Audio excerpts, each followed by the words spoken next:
नमस्कार, मैं महेंद्र साहू और आप देख रहे हैं 119 आंगनबाड़ी कार्यकर्ता सहायिका एक संयुक्त मंच में। यहाँ पे हड़ताल जारी है, इन लोगों की लगातार हड़ताल चल रही है और सरकार इनकी मांगों को पूरी नहीं कर रही है। ये इनकी मांगें ज़्यादा नहीं, वेतन विसंगति के अलावा वेतन बढ़ोतरी और पेंशन की है, पर सरकार इनकी मांगों को अभी पर ध्यान नहीं दे रही है। और यहाँ पे आप देख रहे हैं काफ़ी भीड़ है और ये अपनी मांग मंगवाने के लिए यहाँ पे लगातार डटे हुए हैं। आज वो मांग पूरी होती है कि नहीं, सरकार इनकी बात को सुन नहीं रही है।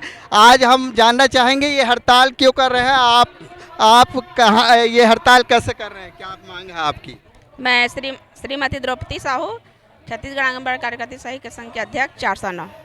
हम आज हड़ताल कर रहे हैं, आज हमका 17वां दिन हो रहा है। मैं सबसे पहले यही बताना चाहूँगी, 5 दिन का हमारा महापड़ाव था रायपुर में। उसके बाद हम 28 तारीख को यहाँ जिला स्तर में बैठे हैं और आज हमारे 6 सूत्री मांगों को लेकर हम लोग यहाँ पर बैठे हुए हैं। जो हमारी मांगे हैं, शासकीय कर्मचारी घोषित किया जाए और सुपरवाइजर के रिक्त पदों में कार्यकर्ताओं को लिया जाए, कार्यकर्ताओं के रिक्त में है जो सहायिकाओं को लिया जाए और पेंशन लागू किया जाए और समूह बीमा का लागू किया जाए। और जब तक शासन हमारी मोबाइल नहीं देती है तब तक हमारे मोबाइल से कोई काम न लिया जाए। ये 6 मांगे हैं जो हम आज यहाँ उसको अपनी माननीय मुख्यमंत्री के संबंध में हम लोग बैठे हैं यहाँ हड़ताल पर। इनकी मुख्य 6 मांगे हैं, जिससे मोबाइल और पेंशन और उसके अलावा वेतन बढ़ोतरी की है। आप इस मांग को लेकर कहाँ तक गए हैं अभी तक, किसको बताएं? जी, मेरा नाम है सुलेखा शर्मा, छत्तीसगढ़ जुझारू आंगनबाड़ी कार्यकर्ता सहायिका कल्याण संघ की जिला अध्यक्ष। हम अपनी मांग को, कोई ऐसा मंत्री या विधायक या सांसद नहीं बचे जिनको हम अपनी मांगों को नहीं दिए हैं। बीच बीच में ब्लॉक स्तर पे, जिला स्तर पे और प्रांत स्तर पे महापड़ाव के रूप में भी हमने अपनी पूरी मांग को रखा है और पूरे दमदारी से रखा है। जिस प्रकार हमको अभी के वर्तमान मंत्री जी वो बोले थे कि हमारा जैसे ही हम अपने पद में आएंगे और हमारा शासन काल आएगा, आपके मांगों को जल्द से जल्द पूर्ण किया जाएगा। और ये बात बोल के पता नहीं वो कैसे भूल गए हैं, सो गए हैं। अब हम उनको जगाने के लिए थाली लोटा सब लेके पीट के ताली बजा के जैसा हमको साधन मिल रहा है उस हिसाब से हम अपनी मांगों को रख रहे हैं और पूर्ण करने की पूरी उम्मीद है। ये अपनी मांगों को सभी प्रकार के सभी जगहों पर रखने का प्रयास किए हैं और उनकी मांगें पूर्ण होगी, ऐसे विश्वास ये जता रहे हैं। अभी हड़ताल में है, कितने लोग आपकी संख्या है और पूरा हड़ताल दोनों जो आपके दोनों संघ है ये है, कितने लोगों की संख्या है? वैसे तो सर अभी छत्तीसगढ़ में जितने भी संगठन थे वो पूरे संगठन एक साथ हो गए हैं और लगभग अभी 1.5 लाख कार्यकर्ता और 1.5 लाख सहायिका अभी के अनिश्चितकालीन आंदोलन पे उतरे हुए हैं। और आज हमारा आंदोलन का 17वां दिन है और 17वां दिन हमने अनिश्चितकालीन आंदोलन के सफलतापूर्वक हमने कर लिया है। इसके बाद में भी शासन की आंखें नहीं खुल रही है। लगातार दमनात्मक रवैया के चलते वो आंगनबाड़ियों के लिए अब चाबी मांगने के लिए अब ऑर्डर लेटर निकाले हैं, रेडी ट्वीट को बांटने के लिए ऑर्डर लेटर निकलवाए हैं।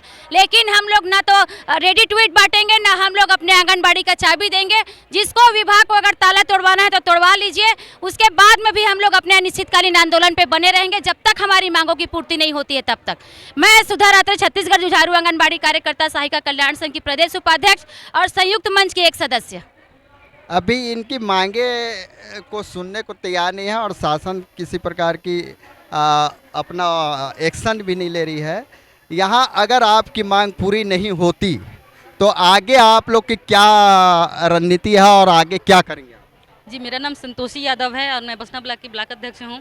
यदि हमारी मांगें पूरी नहीं होती हैं तो हम इसी तरह आंदोलन में लगे रहेंगे और बिल्कुल हार नहीं मानेंगे। ऐसा हम सभी बहनों ने डट के निर्णय लिया है कि अनिश्चितकालीन धरना तब तक चलेगी जब तक हमारी मांगें पूरी नहीं होती हैं।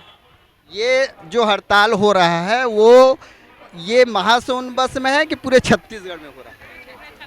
मैं रामेश्वरी घीत लहरे बागबाहरा ब्लॉक अध्यक्ष। ये पूरे प्रदेश में हो रहे हैं और मैं शासन को बताना चाहती हूँ कि आज हम लोग को 17 दिन हो गए हैं अनिश्चितकालीन हड़ताल में बैठे हैं। 5 दिन का हम लोग महापड़ाव किए और 11 दिन अनिश्चितकालीन हड़ताल में हैं। मैं शासन को बताना चाहती हूँ कि बार बार हमें सड़क में लाके मजबूरी बाध्य होना पड़ता है कि हम लोग हड़ताल में आए, और हमारी बहनें की कहना है कि जब तक के हमारी मांगे पूरी नहीं होगी तब तक के हम लोग यहाँ से नहीं हटेंगे। और मैं और कहना चाहूँगी कि जब हमारी कार्यकर्ता सेवानिवृत्त होती है और हमारी सहायिकाएँ, तो उसको 5 लाख दिया जाए कार्यकर्ता को और सहायिकाओं को 3 लाख रुपया स्वीकृति की जाए। ये 5 लाख और 3 लाख की स्वीकृति कर दी गई है। सरकार ये 5 लाख मृत्यु होने पर और 3 लाख देने की घोषणा कर चुकी है। ये मांग मेरे ख्याल से मान ली गई है। ऐसा मृत्यु पे नहीं चाहिए, यही हमारी मांग है, यही हमारी मांग है कि हमें मृत्यु उपरांत नहीं चाहिए। हमें चाहिए ना वेतन है, ना पेंशन है, बुढ़ापे का टेंशन है। हमारी एक लाइन में है बात। पहुंचाना आपको, यही बात शासन तक पहुंचाना जो समझ नहीं रहा। अगर हमारे को जीते जी जो चीज़ नहीं मिला, जो सुख हमको अब बुढ़ापे में चाहिए, हमारे मरने के बाद वो पैसा का क्या करेंगे हम? हमको जीते जी तो दे। सम्मानजनक जो वेतन मांग रहे हैं, जिसकी लड़ाई हो रही है, कलेक्टर दे नहीं रहे हैं, बुढ़ापे में मर जाएंगे तो वो पेंशन हमारा किस काम का जी? जीते जी 5 लाख और 3 लाख की मांग कर रहे हैं और शासन इस ओर ध्यान देना चाहिए। अब देखना यह है कि इनकी मांग कहां तक शासन पूरी करती है। मैं मिनी आंगनबाड़ी कार्यकर्ता बरोंडो बाजार सेक्टर लाफिन कला से हूँ।